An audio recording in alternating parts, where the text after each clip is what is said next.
क्रांति की अग्रदूत रानी द्रौपदी बाई। सन 1857 के प्रथम स्वतंत्रता संग्राम में स्त्रियों के योगदान को कम नहीं आंका जा सकता। रानी लक्ष्मीबाई और बेगम हजरत महल के नाम से तो सब परिचित हैं, किंतु कुछ नाम ऐसे हैं जिन्हें बहुत कम लोग जानते हैं। ऐसा ही एक नाम है रानी द्रौपदी बाई। मध्य प्रदेश में एक छोटा सा राज्य था, धार। रानी द्रौपदी बाई वहां की राजमाता थीं, जिन्होंने अपने कर्म से इतिहास के पन्नों में अपना नाम स्वर्ण अक्षरों में अंकित करने के साथ साथ धार को भी गौरवान्वित कर दिया।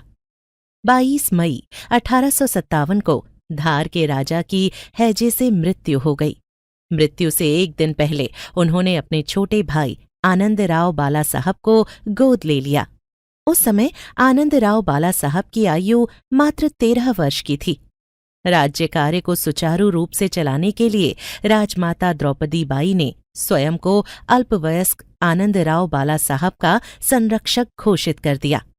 उम्मीद के विपरीत ब्रिटिश सरकार ने आनंदराव बाला साहब को धार का राजा स्वीकार कर लिया, ताकि धार राज्य उनका विरोध न करे।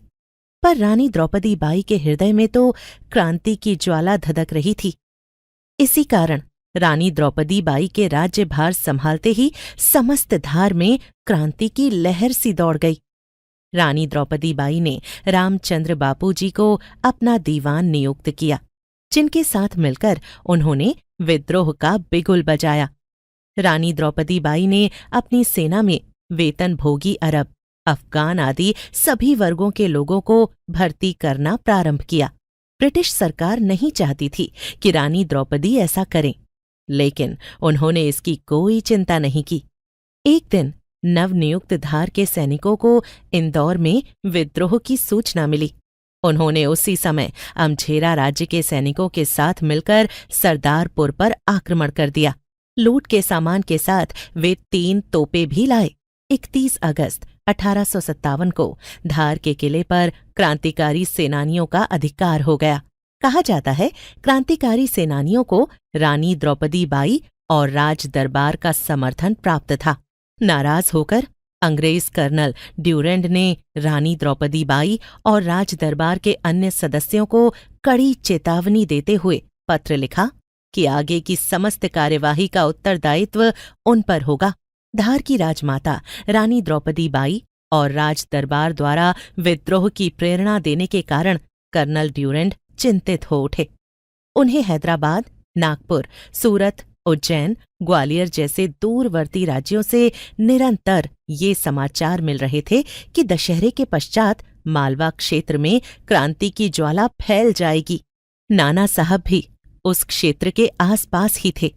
उन्होंने 12 अक्टूबर 1857 को अपनी कुछ सेना मंदसौर की ओर भेजी तथा शेष सेना के साथ 19 अक्टूबर 1857 को धार की तरफ कूच कर दिया। जुलाई 1857 से सितंबर 1857 तक धार के किले पर क्रांतिकारियों का अधिकार रहा।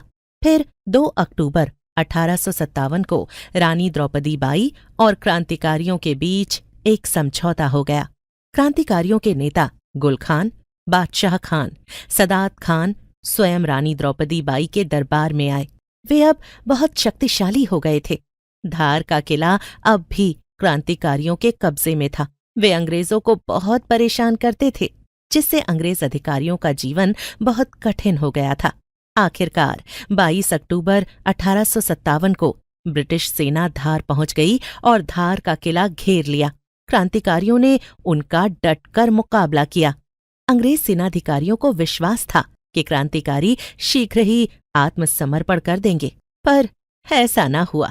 संघर्ष 24 अक्टूबर से 30 अक्टूबर 1857 तक चलता रहा। ब्रिटिश सेना किले पर निरंतर गोलीबारी कर रही थी। अंत में किले की दीवार में दरार पड़ गई। दरार चौड़ी होती गई और ब्रिटिश सेना किले के अंदर प्रविष्ट हो गई। क्रांतिकारी सैनिक गुप्त रास्ते से बचकर निकल गए। कर्नल ड्यूरेंड ने अधिकार प्राप्त करने के पश्चात धार के किले को ध्वस्त कर दिया तथा राज्य को अपने अधिकार में ले लिया। दीवान रामचंद्र बापूजी और अन्य क्रांतिकारी नेताओं को बंदी बनाकर मंडलेश्वर कारावास में भेज दिया गया।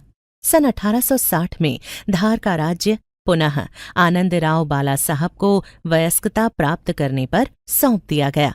रानी द्रौपदी बाई निरंतर धार क्षेत्र में क्रांतिकारियों को प्रेरणा देती रहीं तथा उन्होंने वीरता के साथ ब्रिटिश सरकार का मुकाबला किया।